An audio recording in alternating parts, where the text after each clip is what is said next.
আউযু বিল্লাহি মিনাশ শাইতানির রাজিম বিসমিল্লাহির রহমানির রহিম।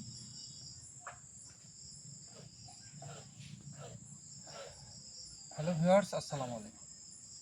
দেশ এবং দেশের বাইরে থেকে যারা এই মুহূর্তে আমাদের লাইভের সঙ্গে যুক্ত আছেন, সবাইকে গোস্ট টিভি 26 এর পক্ষ থেকে আন্তরিক ভালোবাসা এবং শুভেচ্ছা। তো ভিউয়ার্স, আশা করি আপনারা সকলে ভালো আছেন। আলহামদুলিল্লাহ, আপনাদের দোয়া এবং আল্লাহ তাআলার অশেষ রহমতে আমরা সকলে ভালো আছি। তো ভিউয়ার্স, আপনারা হয়তোবা বিগত দিনে লাইভ দেখছেন যে একটি গ্রামবাসীর সমস্যা নিয়ে যে একটি বাগানে আমরা অবস্থান করছি। সেই বাগানটি কিন্তু একটি পবিত্র জায়গা এবং সেখানে কিন্তু বছরে একবার যে আল্লাহর রাস্তায় কোরবানি দেওয়া হয় সেই স্থান। তো সেই স্থানে বিগত যুগ যুগ ধরেই এক কথায় সেখানে আল্লাহর রাস্তায় সেই কোরবানির কাজ চলমান ছিল, এখনও আছে। তো বিগত 2 থেকে 3 মাস ধরে সেই জায়গায় কোরবানি কথায় চলে, বছরে যে আল্লাহর রাস্তায় কোরবানি দেওয়া হয় সেটা চলমান আছে। কিন্তু রাত্রে এক কথা সন্ধ্যার পর থেকে বিভিন্ন ধরনের সমস্যা সেই বাগানে দেখা দিচ্ছে। বিভিন্ন ধরনের ভয়, বিভিন্ন ধরনের আওয়াজ সেই বাগান থেকে আসতেছে। এক কথায় গ্রামবাসী সেই বাগানে অবস্থান করতে পারতেছে না। ভয়ে আতঙ্কের মধ্যে থাকার কারণে তাদের গ্রামটি একটি অন্যরকম পর্যায়ে চলে গেছে। সবার মধ্যেই প্রচুর পরিমাণ ভয় কাজ করতেছে।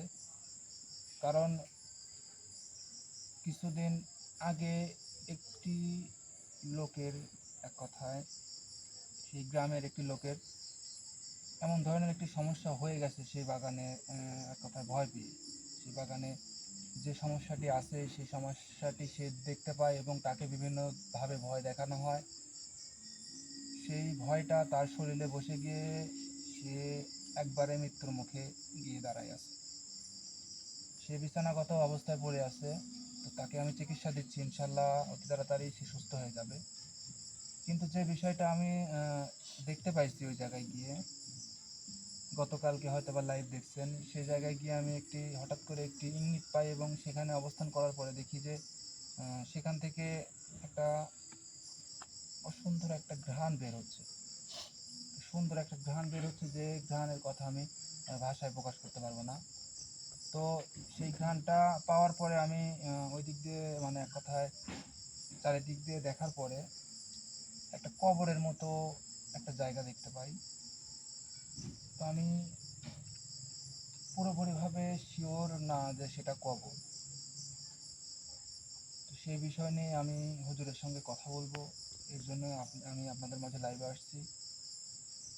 কারণ সেই বাগানের মধ্যে যে কবর আছে এটা গ্রামবাসী কোনোভাবেই জানে না।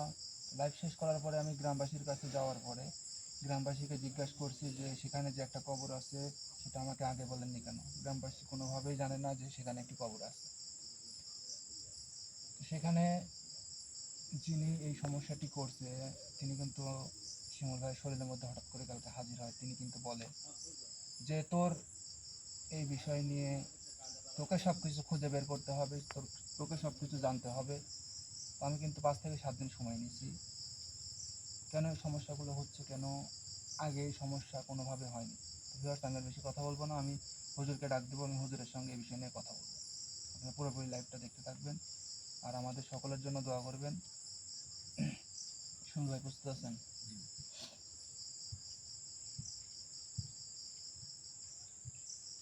আউযু বিল্লাহি মিনাশ শাইতানির রাজিম বিসমিল্লাহির রহমানির রহিম।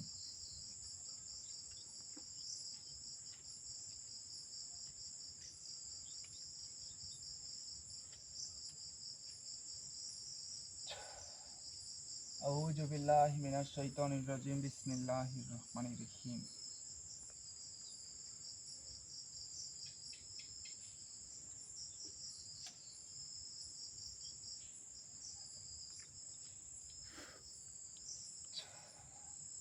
আউযু বিল্লাহি মিনাশ শাইতানির রাজিম বিসমিল্লাহির রহমানির রহিম।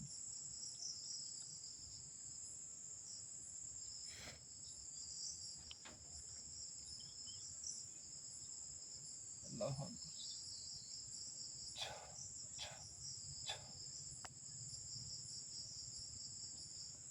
আসসালামু আলাইকুম ওয়া রাহমাতুল্লাহি ওয়া বারাকাতুহু। ওয়ালাইকুম আসসালাম ওয়া রাহমাতুল্লাহি ওয়া বারাকাতুহু। আসসালামু আলাইকুম ওয়া রাহমাতুল্লাহি ওয়া বারাকাতুহু। ওয়ালাইকুম আসসালাম রহমতুল্লাহ। হুজুর, আপনি কেমন আছেন?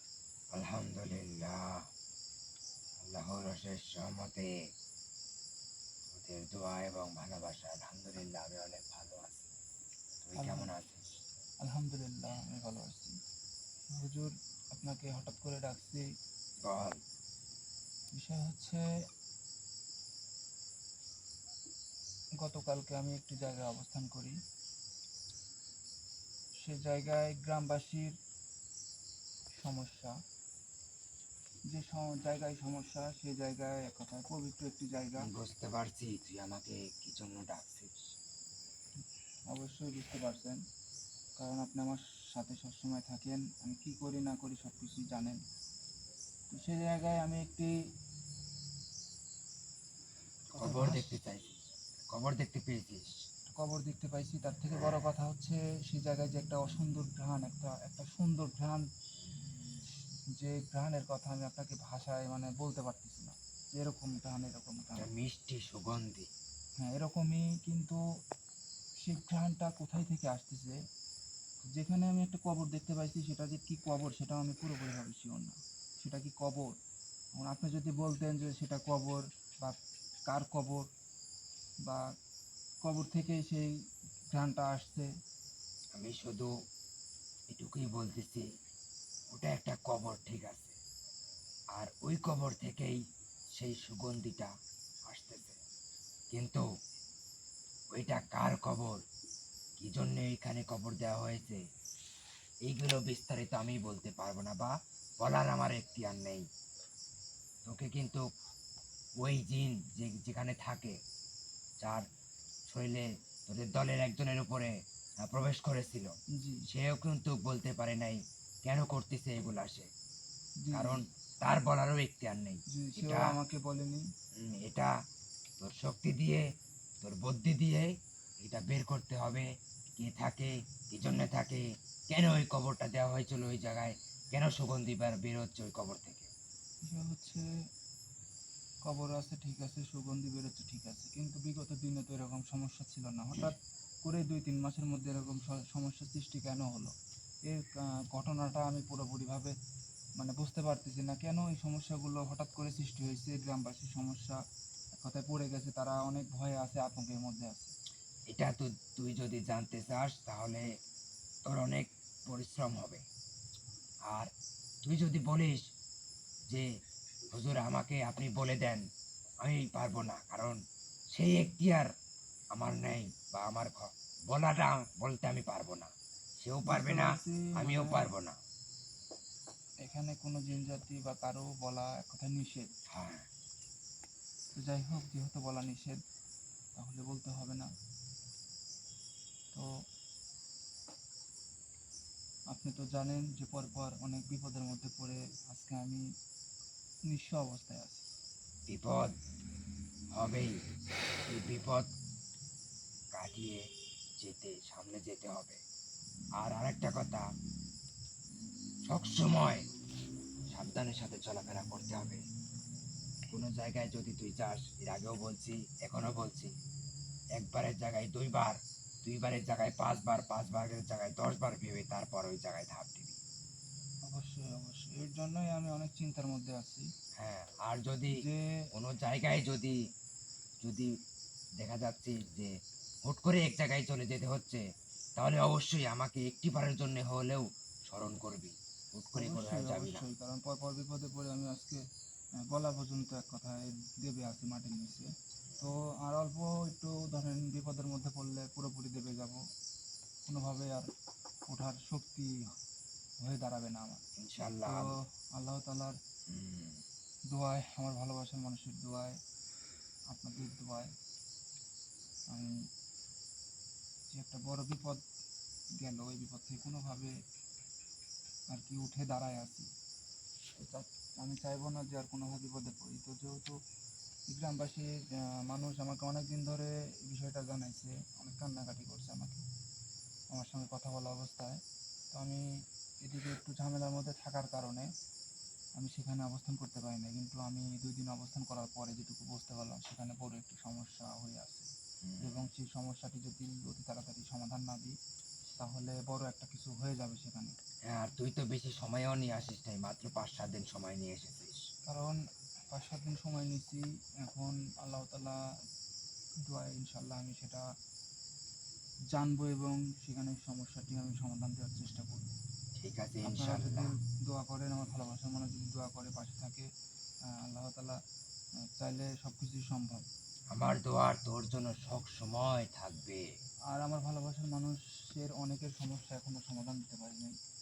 এই বিষয়ে তুই আমাকে বলছিলি যে অনেক কিছু করার, তো ইনশাল্লাহ তোর ভালোবাসার মানুষকে বল যে কোনো টেনশন না করতে। ইনশাল্লাহ সময়ের সাথে সাথে ইনশাল্লাহ সবার সমস্যার সমাধান হয়ে যাবে। ইনশাল্লাহ আল্লাহর উপর ভরসা রাখতে হবে। ইনশাল্লাহ ইনশাল্লাহ। আর আমার ভালোবাসার মানুষের যে পারিবারিক সমস্যা আছে, অর্থনৈতিক দিক দিয়ে সমস্যা, সংসারে অশান্তি হচ্ছে, ব্যবসা বাণিজ্যের সমস্যা, সকল সমস্যার সমাধান হচ্ছে আপনি অতি তাড়াতাড়ি একটা করার ব্যবস্থা করবেন।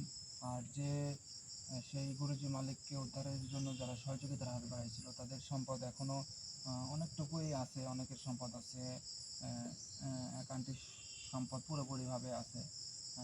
তো সেই আন্টির মানে আপনি যেগুলো বলছেন সে অনুযায়ী আন্টি কাজ করছে, যেটা চাইছেন সেটাই আন্টি আপনাকে তুই বোঝাই দিছে। সম্পদগুলো দেওয়ার আয়োজন কর, ইনশাল্লাহ আমি তো একটু দিয়ে দেব। সমস্যা আছে, তো সেই সমস্যাটা আন্টির সঙ্গে কথা বলে কথা পুরোপুরিভাবে ঠিক করে তারপরে আমি সেটা আন্টির কাছে পৌঁছানোর ব্যবস্থা করে দেবো। ঠিক আছে। আর সৌদি আরবে এক ভাই আছে, সেই ভাই কথা তার কথা না বললেই নয়, সেই ভাই যেটুকু দিয়ে সহযোগিতা করছে সেই ভাই অবদান সব থেকে বেশি বললেই হবে, মানে বল মানে সব থেকে বেশি আর কি। বুঝতে পারছি। তো সেই ভাইয়ের সম্পদ একটু সমস্যার জন্য একটু আটকে আছে, তো সেই ভাইয়ের অর্থনৈতিক দিক দিয়ে অবস্থা খারাপ, এর জন্য কোনোভাবে পরিবেশ হয়ে উঠতেছে না। তো ভাইয়ের সঙ্গে কথা বলে ইনশাল্লাহ পাঠানোর পরিবেশ করে আপনাকে ডাকলে আপনি সেই জিনিসটা পৌঁছে দেবেন ইনশাল্লাহ। আর আপনি একটু ব্যক্তিগতভাবে একটু কাজে আছেন একটা বিষয় নিয়ে, তো সেই বিষয় নিয়ে কাজ শেষ হলে আমাকে জানাবেন। আজকেও আমার কিছু কাজ আছে,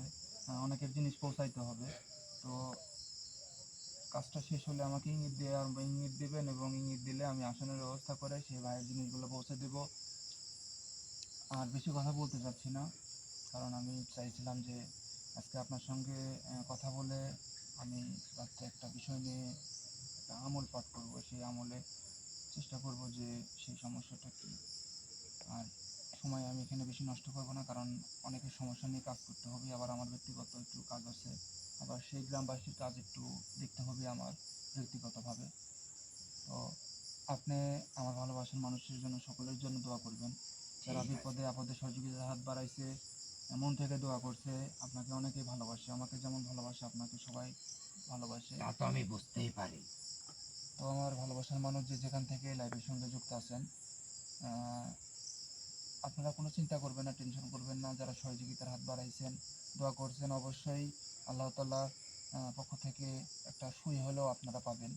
আর যাদের সমস্যা আছে আমার সঙ্গে যোগাযোগ করে জানাবেন যে জীবন ভাই আমার এই সমস্যা, আপনি বিস্তারিত দেখে দেন হুজুরকে ডেকে, না হলে হুজুরের সঙ্গে আমার কথা বলাই দেন, আমি হুজুরকে বিস্তারিত জানাবো। জানানোর পরে হুজুর যে এটা করে দেয় হুজুর করে দেবে। তো আপনারা যদি এরকম সমস্যায় থেকে থাকেন, যে কোনো সমস্যার বিষয় নিয়ে আলোচনা করতে পারেন আমার সঙ্গে।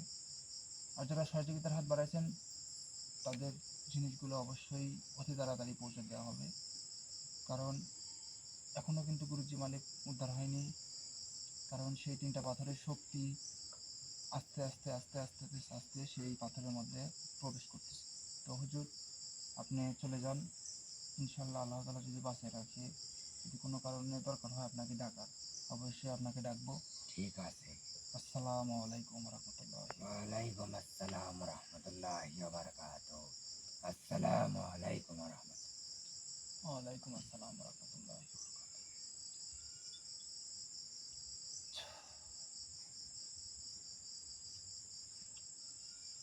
তো ভিউয়ার্স, আপনাদের সঙ্গে ওরকমভাবে কথা বলার সুযোগও আমি পাচ্ছি না, কারণ প্রচুর পরিমাণ চাপের মধ্যে আছি।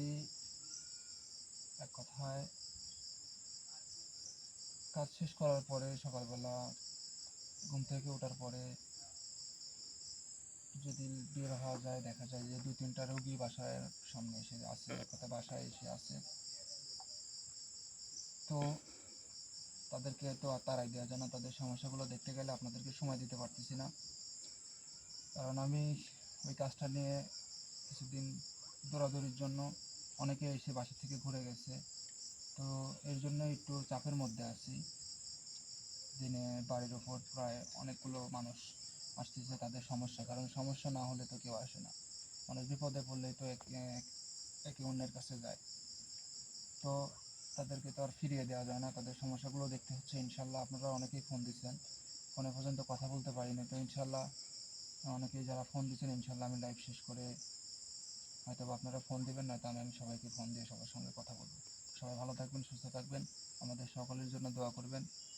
আসসালামু আলাইকুম।